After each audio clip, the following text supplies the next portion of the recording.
It's just so scary. In the Philippines, it's really exciting to be here.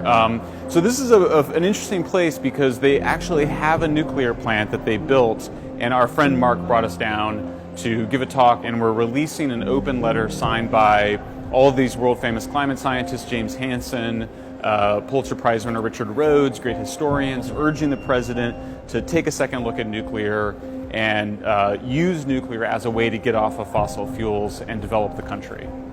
The Philippines just spends a lot more money on electricity than almost every other country, even more than Singapore, which is already a very wealthy country. There's really no debate about this. This is a graph showing that the more electricity you use, the fewer people live in poverty. Electricity prices in the Philippines are 3 times higher than the cost of electricity in South Korea. I spent some time in South Korea. South Korea also doesn't have its own energy. Why does it spend 1/3 as much on electricity as the Philippines? Because they have nuclear power. So this amount of uranium can provide all the energy for a rich American's life.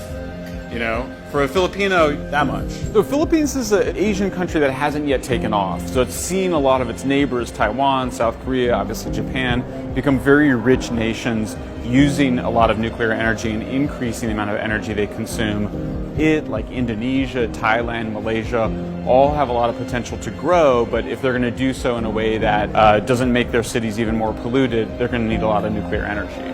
The reason that nuclear is the safest is because it doesn't produce air pollution. There's nothing that burns. It's a way for Philippines to decide to become an advanced country. There's a lot of fears that people have, but when you look at the science, nuclear is the cleanest, safest, and cheapest way to make electricity. Nuclear has actually saved 1.8 million lives. It's a kind of a shocking finding, because if you have a nuclear plant, then you don't need to burn coal. And if you're not burning coal, you're not producing the deadly air pollution. On Hot Copy this morning, the Philippine House of Representatives has just passed a bill providing a framework for the use and regulation of nuclear energy. This is big for the Philippines since the lobby for this has been going on for years. Most people don't know anything about nuclear, and so they believe all the superstitions and the mythology, right? Which keeps you trapped in this fossil fuel economy. To make a bomb, you have to turn the uranium in the reactors to much higher levels of enrichment. The uranium in a bomb is enriched to get 95% enrichment. The fuel in a nuclear plant is enriched to just 5%. As my friend here in the Philippines says, it's like the difference between whiskey and beer. What's in a nuclear power plant is more like beer, and a nuclear bomb is more like whiskey. It's just a much more intense version of that uranium fuel. And so we don't allow nuclear power plants to enrich uranium to those high levels anymore. Well, so in terms of protecting the natural environment, one of the most important things is that nuclear plants require very small amounts of land, like a couple of football fields. You can produce enough power for 2 million, 3 million, 4 million people. To generate that same amount of energy from solar, you have to cover an area over 125 times larger. And in the Philippines, land is scarce. You don't have a lot of land.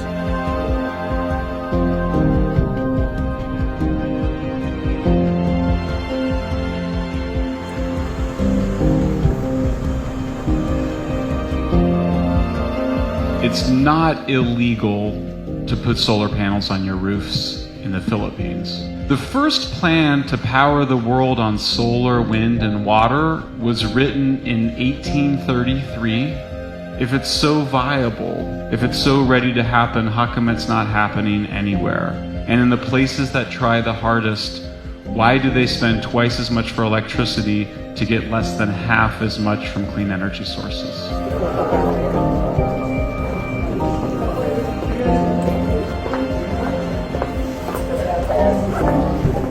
But the great thing about nuclear waste is that there's so little of it, and therefore it's easy to store.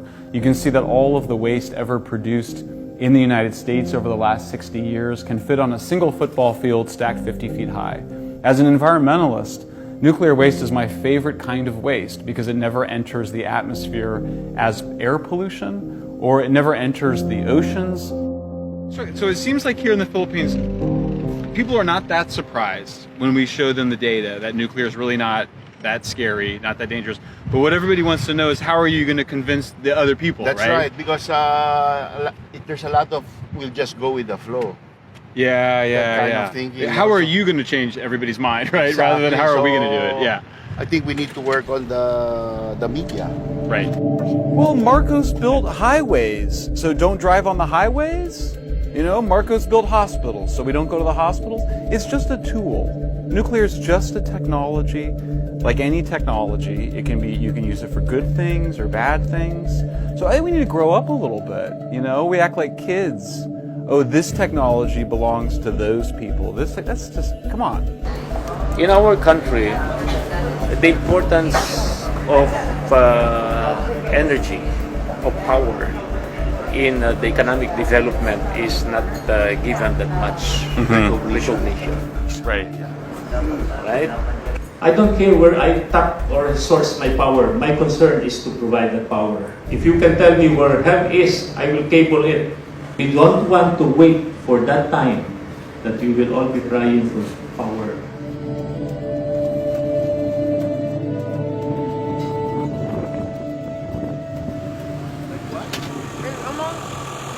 Like oatmeal or something. We call this taho. Excellent. I feel like Anthony Bourdain. There's going to be a Q&A. Yeah, we'll talk. So there is slides. Yeah, I gave you television. Okay. So mayor is not coming, Yes, even to her office. yes. Okay. Okay. Congressman called the mayor not to attend, and the Catholic Church has been disseminating not to attend. The church has been, hey, don't go. Why don't we go talk to the church? Let's go talk to the priest. Nandiyan ba si Father?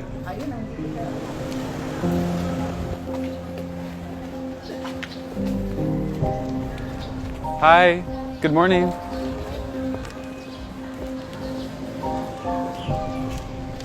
We're just here for a courtesy call. Okay.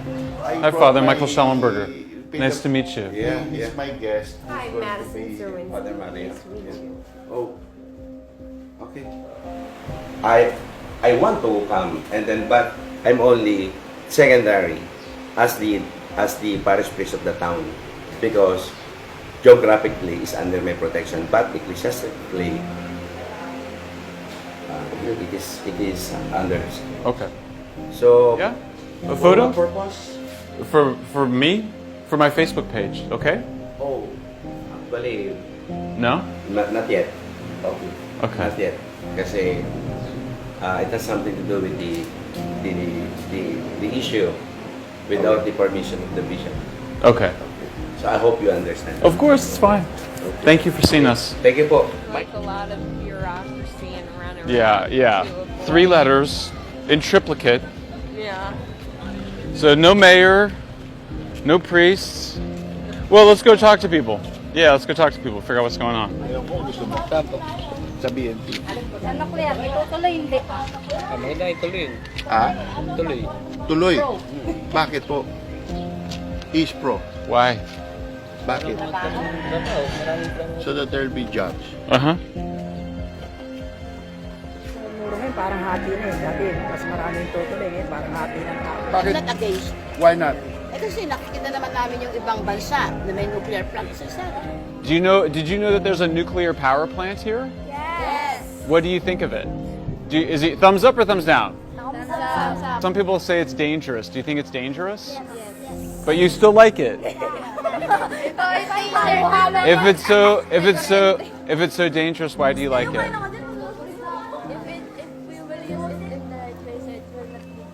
If it's in the right place?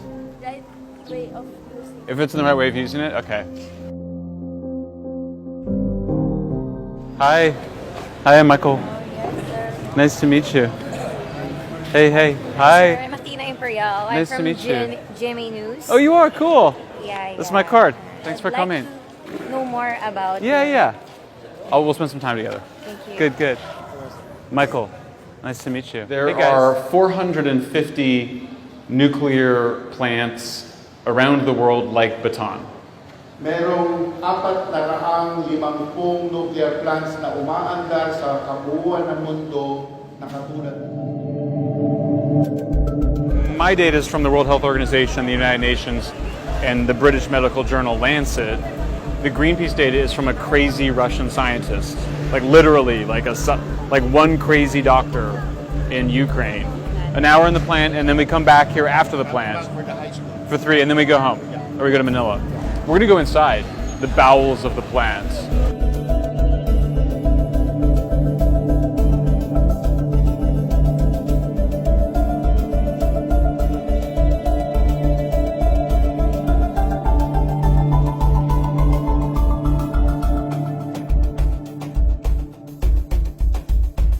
Look at it! It's just so scary. You'll notice that these are not hollow block walls, these are solid, really thick concrete walls that are earthquake proof. You see for yourself.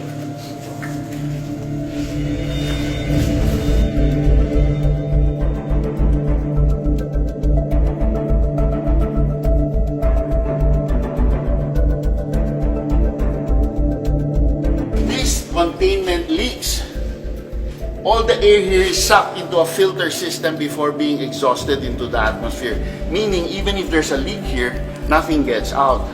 So there's a concrete wall, there's the steel containment, and now here, look at this. You see this? I challenge you to find a welding as nice as that anywhere in the Philippines. So there's steel, and then outside there's concrete.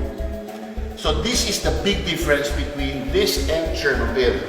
Chernobyl had no containment. It was a reactor in a warehouse. And when it failed, it all escaped into the environment. This keeps it all in. So even if we have a meltdown, we have containment. This is not present at Chernobyl.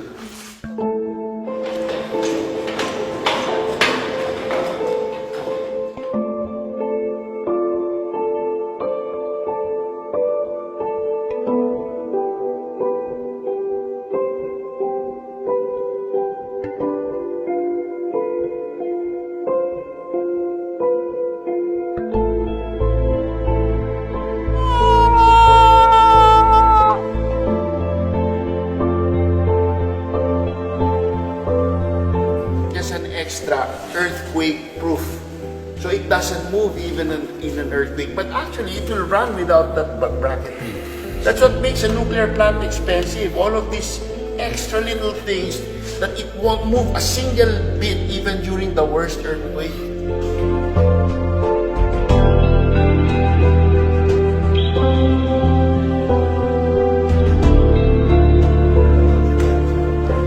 The control room.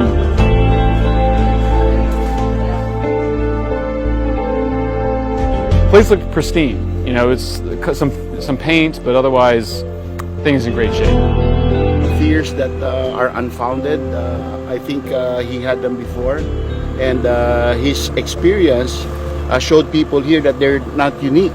That it's happened to people in other countries, and that they've overcome these fears, and they've seen the rationale behind nuclear and why it's so good for the environment and for the economy. Once the people of the Philippines decide to reopen Bataan, once it's up and running, I think everybody's nerves will calm down a lot. So the big challenging part is right now, getting everybody on board. The big challenging part is right now, getting everybody on board.